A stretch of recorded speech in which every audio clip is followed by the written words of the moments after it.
Di patunayan niyo pong hindi pare siya. Ako naman po batay lamang sa circumstantial evidence. Nakadamit siyang pare. Di pare, alangan naman sasabihin kong ministro yan.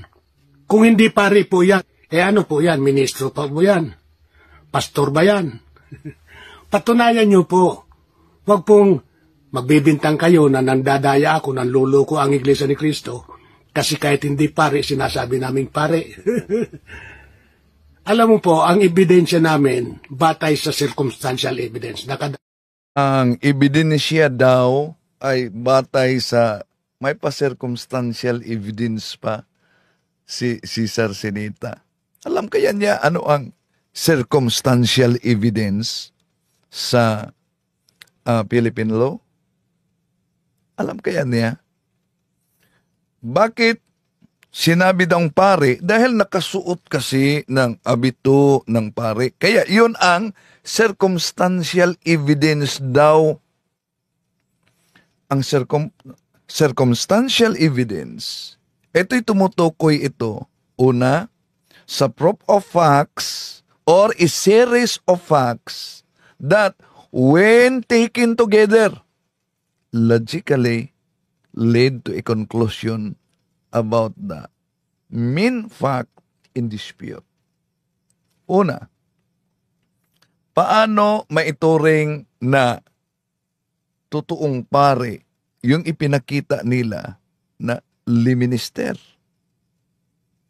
Ating tatalakayin ito mga kapatid sa pagkakataong ito bago tayo papasok sa punto por punto. Samahan niyo ako.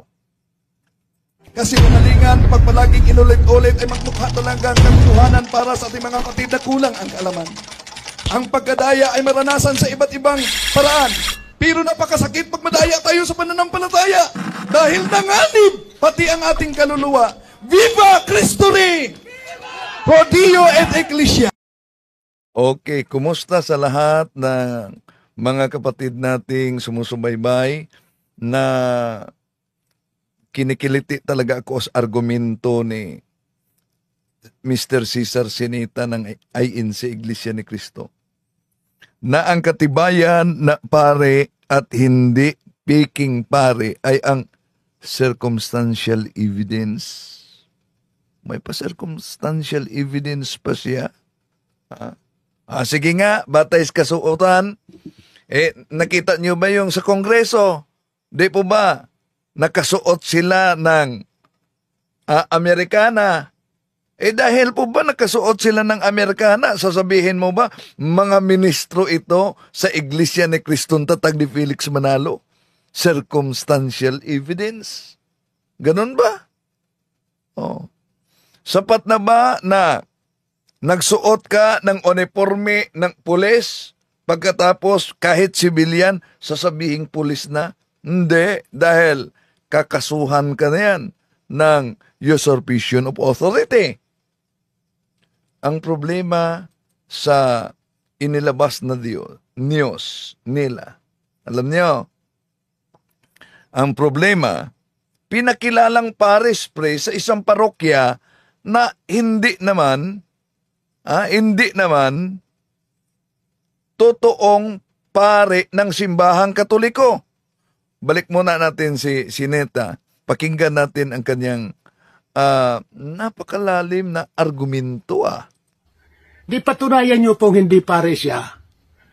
Ako naman po batay lamang sa circumstantial evidence. Nakadamit siyang pare. Di pare, alangan naman sasabihin kong ministro yan. Yun, ang lalim ng kanyang argumento. Nakadamit daw umanong pare. Di, ang konklusyon niya, pare. Alang naman umano na sasabihing ministro yan. So, ibalik natin sa kanya. Ang daming kahit mga pastor ng Church of Christ na tatag ni Alexander Campbell, naka-Amerikana. Sasabihin mo bang mga ministro na yon ni Manalo? Siya din, naka-Amerikana. Sasabihin ba na dahil naka-Amerikana siya, ministro ka na? Sa iglesyang inaniban mo? Hindi, dahil diakono ka ng INC. Okay, tuloy natin. Kung hindi pare po yan, ano po yan, ministro pa po yan. Yan ang malalim na, napakalalim na argumento niya. Kung di daw yan pare, ministro ba yan? Pakinggan natin yung news nila, mga kapatid, kung saan na-booking talaga sila, hahanap pa ng palusot. Eto. Sa lokal ng Camarin Distrito ng Caloocan North, kabilang sa mga dumalo at nag-anyaya ng mga panauhin ang isang dating paring Katoliko. Dating paring Katoliko, ha? Sapat na ba? Ano sa inyo? Mag-comment kayo. Circumstantial evidence daw. Circumstantial evidence daw dahil nakasuot ng abito de pare na 14 na taong naging ito. Abito ba yan? Istola ba yan ng pare? Hindi. For your information, liminister yan. Pero ano ang ipinakilala ninyo sa news? Ito'y malinaw na fake news. at nagsilbing parish priest ng Epiphany of the Lord Parish sa Camarin, Caloocan City. Parish priest pa sa news nila. Nagsilbing parish priest. Imagine mga kapatid, minister nagsilbing parish priest. 14 na taong naging pari at nagsilbing parish priest ng Epiphany of the Lord Parish sa Camarin, Caloocan City.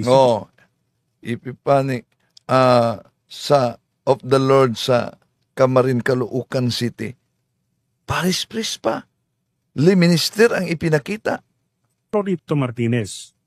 Mula sa angkan ng mga pari, mahigit isang dekada rin siyang naging aktibo sa kanyang pangangaral sa kanilang simbahan. Yung aking lolo, obispo yun sa Mindanao.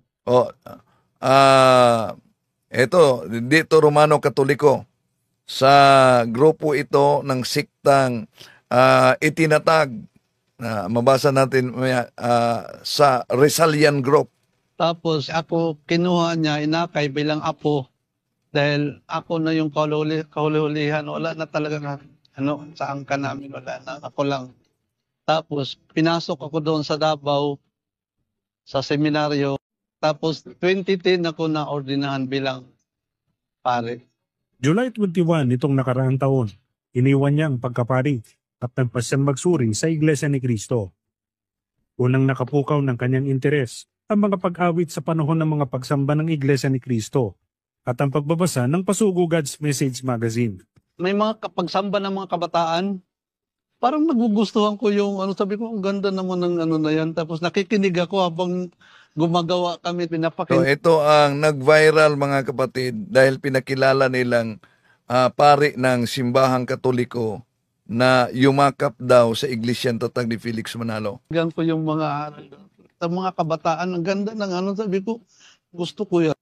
Pinasya ko talaga sa sarili ko na subukan ko nga manghingi ako ng pasugo. Lumapit ako doon kay Ka-Vladi. Sinabihin ko, pwede bang makahingi ng pasugo? Tiningnan niya ako, sabi ko, oo, isa nga ako pare, pero gusto ko yung pasugo, malalaman ko yung kung ano ba talaga. Tapos doon pag uwi ko sa bahay, binasa-basa ko yung ganito pala Tapos, nagpasya na ako na, pwede ba ako So di tayo magtaka mga kapatid kung ang batayan niya circumstantial evidence daw na nadala sa INC na tatag ni Felix Manalo. Bakit? Dahil nabasa lang niya na Iglesia ni Cristo, akala niya yun na ang iglesyang tatag ng ating Panginoon Kristo. Tuloy natin siya dito. Pastor ba yan? Patunayan niyo po. Huwag pong magbibintang kayo na nandadaya ako, nanluloko ang Iglesia ni Cristo kasi kahit hindi pare, sinasabi naming pare. Alam mo po, ang ebidensya namin batay sa circumstantial evidence, nakadamit pare. So, kung yun ang batayan na nakadamit pare na ng simbahang Katoliko, boy, ang lalim naman ng argumento mo, Sinita. tandaan mo, may mga lalaking nakadamit babae, may mga babaeng nakadamit lalaki. Hindi yan batayan na ang kanilang damit ay nagbago na sa tunay nila na kasarian. Ganon din. Ikaw nakasuot palagi ng Amerikana.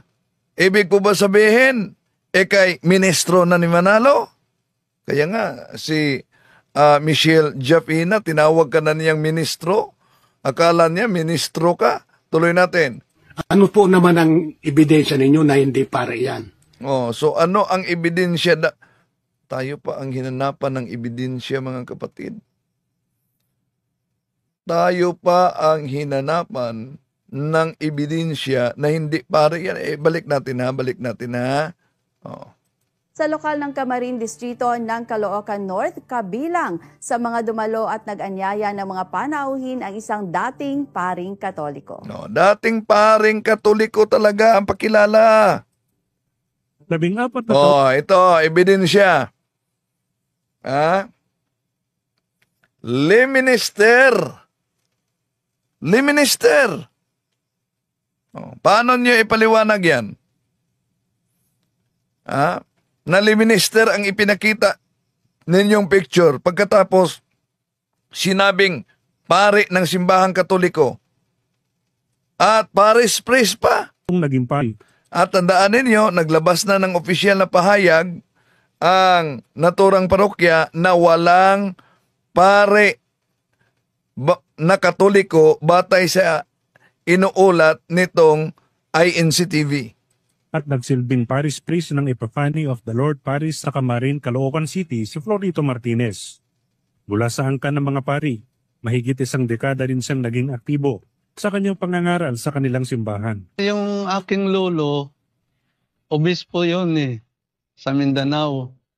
Tapos ako kinuha niya, inakay bilang apo. Dahil ako na yung kahulihan, wala na talaga sa angkan namin, wala na, ako lang. Tapos, pinasok ako doon sa Davao, sa seminaryo. Tapos, 2010 ako na-ordinahan bilang pare. July 21 nitong nakaraang taon, iniwan niya ang pagkapari at nagpasyang magsuri sa Iglesia ni Cristo. Unang nakapukaw ng kanyang interes ang mga pag-awit sa panahon ng mga pagsamba ng Iglesia ni Cristo at ang pagbabasa ng... At hindi lang yan.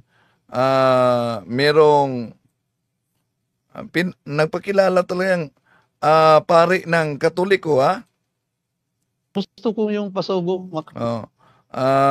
Pero dito sa kanyang testimony, sablay. Bakit? Imagine, pari siya, umingi siya ng pasugo at umuwi sa kanilang bahay at doon niya binasa. Kung pari siya ng Katoliko, doon siya sa rektor umuwi. Ba't sa kanilang bahay? Malalaman ko yung kung ano ba talaga. Tapos doon pag-uwi ko sa bahay, binasa-basa ko yung... Pag-uwi niya sa bahay, walang terminong ganyan na gagamitin sa isang paring Katoliko, di ba? Kundi, pag-uli ko sa kumbento, pag-uli ko sa rektor, doon ko binasa. Pero, confirm mga kapatid na hindi siya pare ng Roman Catholic Church. Ganito pala Tapos, nagpasya na ako na, pwede ba ako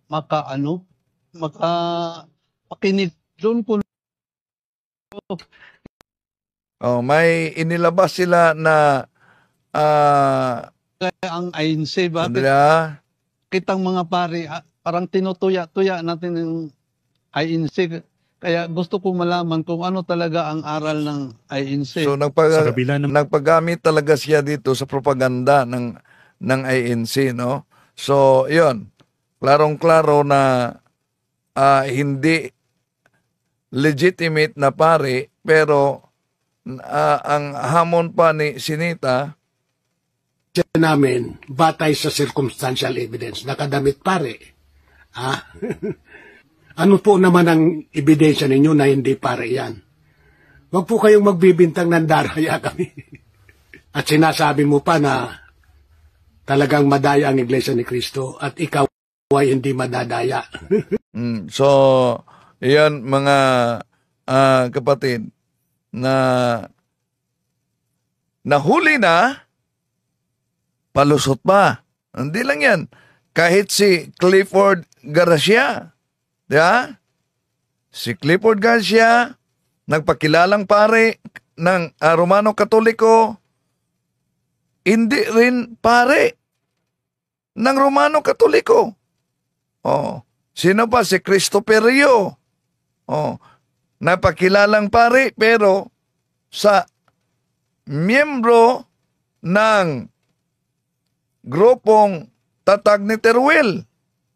Pagkatapos, naghahamon pa na tayo daw ang nabuking na, nabutata na, naghahamon pa na patunayan na ilabas ang katunayan na hindi daw pari ng simbahang Katoliko. E di, sa kanilang news mismo, lumabas na sila mismo ang nagbuking dahil nang iniulat nila na Paris Priest, le minister ang ipinakita nila. Ulitin natin. Nandyan ka na po sa Katoliko eh. Sandali ha. Ulitin natin. O ito.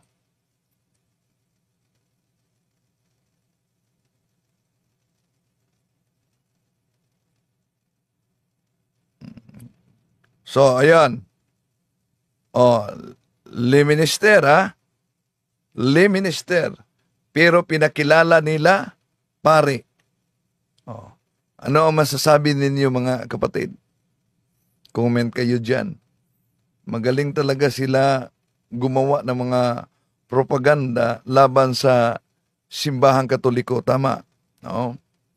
At yung mga pagchap-chap sa mga aklat, yung mga aklat na ginamit natin at nahirapan na sa pagpaliwanag, no?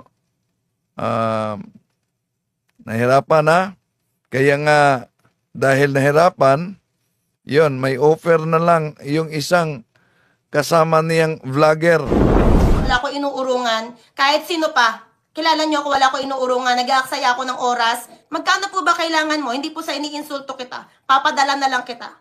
Mga banat mo po, nakakasakit. 'Di ba? Yung tawagin mo yung kapwa mo na hindi totoong nahirapan talaga ako sa R, 'di ba?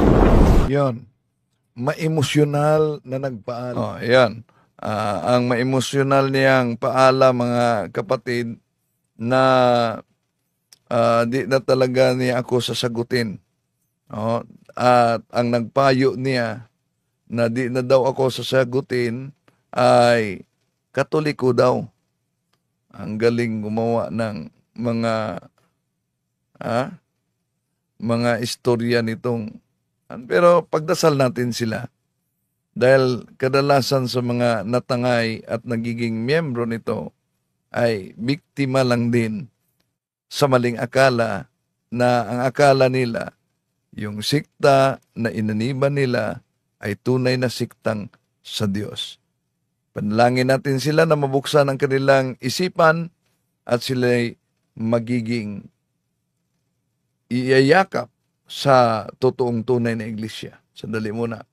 Magandang gabi bro. May tanong lang po ako, si Mark Kayaw. Ako, totoo bang na change ang baptismal formula in the name of Jesus, Acts chapter 19 verse 5 to Trinitarian formula noong 2nd century? Maraming silang ginagamit na encyclopedia. Pinaputol-putol lang nila yan, Mark, no? Una, hindi totoo yan. Bakit? Sa utos pa lamang ng ating Panginoong Hesukristo sa Mateo Kapitulo 28:19, nandyan na ang baptism formula. Utos ng ating Panginoong Hesus yan. Baptize them in the name of the Father and of the Son and of the Holy Spirit. Ayun. At hindi lang yan, yung ginamit sa Gawa Kapitulo 19, versikulo 5, na magpabinyag kayo sa ngalan ng ating Panginoong Hesus. Yes, tama yan dahil may binyag sa ngalan ni Juan. Yung binyag sa ngalan ni Juan, ibig sabihin, hindi iyon ang pagiging Kristiyanos. Kaya nga, kung tignan natin sa gawa ng mga apostolis, yung nabinyagan sa binyag sa ngalan ni Juan ay muling binyagan sa binyag ng ating Panginoong Hesus. So, yung binyag sa ngalan ni Hesus, ibig sabihin, kaninong authority na binyag ang sinunod? Provided na may formula yung utos ng ating Panginoong Hesus. At katibayan yan, meron tayong mga aklat sa koleksyon sa The Feet of Our Fathers, mula pa sa mga first centuries, nandiyan na ang formula ng binyag. Na Trinitarian. Di, totoo yan. Pero, lalo na yung mga propaganda nilang natalikod ang tunay na iglesia. So, mas mabuti talagang mag-aral tayo sa kasaysayan, mag-aral tayo sa ating pananampalataya para di tayo matangay nitong mga piking sikta. To make his message known is our responsibility.